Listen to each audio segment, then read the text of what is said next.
How you doing, guys? I'm Sean. Welcome to Rambles with my camera.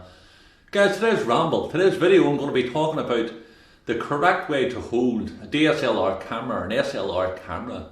Or is there even a correct way? Is there a right way and a wrong way to hold it? Well, I think, whatever way you're holding your camera, if it's working for you, then that's the right way to do it. I once knew a photographer who had one arm, and the way he held the camera was completely different from me, so his way was the right way. So this video is not here to tell you to stop doing what you're doing. If it's working for you, whatever you're doing, then that's the right way. But what I do want to share with you is just a different slant on the reasoning behind why I believe, for me and for most people in general, there's a better way to hold the camera, and that's what I'm going to show you here now. So basically, the way I believe the right way to hold the camera is obviously you've got your right hand, and it's used solely for the shutter and changing the dials and the settings on the camera.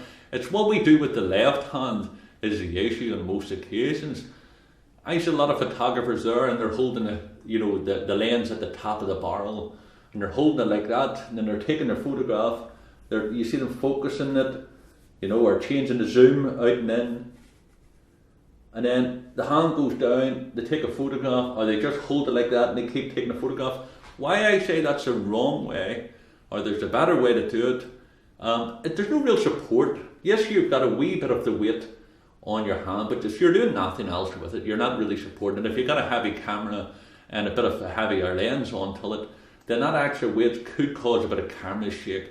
And why bother? Why do that when it's so much easier? This is the way I would say to you do. With your left hand, flatten it out, put the base of the camera onto the palm of your hand, and your fingers itself is going halfway up the barrel of the lens. And the reason why I'm saying that is because at this stage here, your arms are closed in by your side, okay? Unlike when you have it like this here, you've got all this space. There's no structure, there's no support there whatsoever. But when your hand's around like this, it's automatically in towards your side. Bring it in close to your side. And from this position, with your fingers, you're able to zoom out, zoom in.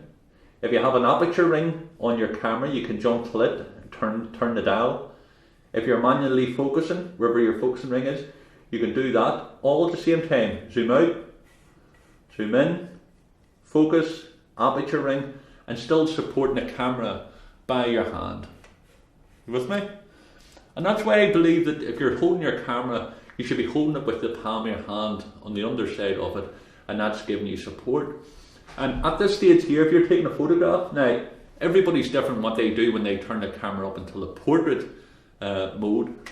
Some people can go up like that and their arm could go straight out. I have no real issue with that unless you hit somebody on the way past. Other people can turn the camera in that way.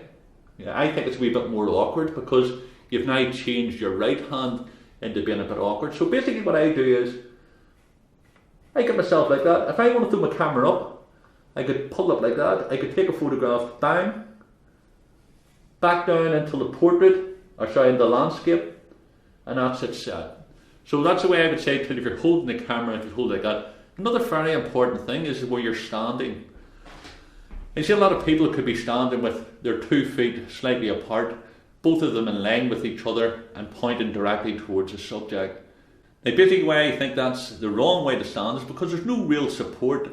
If you happen to be standing, there's a bit of wind coming towards you that way, or wind coming towards your back, you're going to start to rock backwards and forwards. In reality, you're still standing. If you're starting to look upward, you'll automatically start to lean back. So you're going to be rocking backwards and forwards. So what I would say to you to do to combat that is stand like a boxer. Put yourself in a boxer's position.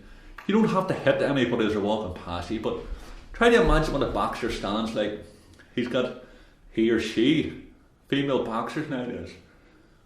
Don't know if it's a good thing or a bad thing, I have to say, but everybody can do what they want to do, even hold a camera, whatever way you want to hold it. You can want to be a boxer and you're a woman, go ahead, do it. I wouldn't argue with you. So basically what you do is you get yourself in a stance like a boxer, put your left leg forward with your toes pointing towards the subject that you're going to be taking the photographs of. Your right leg is going to be obviously stepping to the back with your toes pointing towards 3 o'clock. And that's giving you more structure. Your arm, okay, your arms are by your side, it's getting you structure.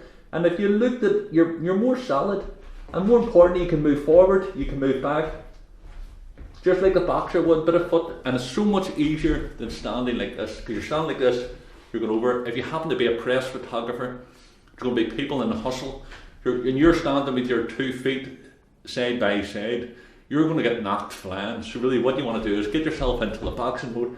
If people's hustling you, you've got the structure, you can keep it in like that, and that's more stability every single time. So guys, there you go. That's a few tips I would say to you. Try to incorporate it, try them out and see if it works. You know, the reason why I really don't believe that this is the right way to hold a camera, there's no support until it, but as I say, if you've been using it that way, if you've been taking photographs like that, and also your feet just wide apart, standing back and taking that photograph, whatever way it works, if it works for you, stick at it, you know. But consider trying the way I've just showed you and see if it feels any better for you. So there you go guys, listen, send you love from Ireland. If you haven't already done so, please do subscribe. You can check me out on Twitter and on Facebook, and you can also check out the website rambleswithmycamera.com. Guys, take it easy, send you love from Ireland.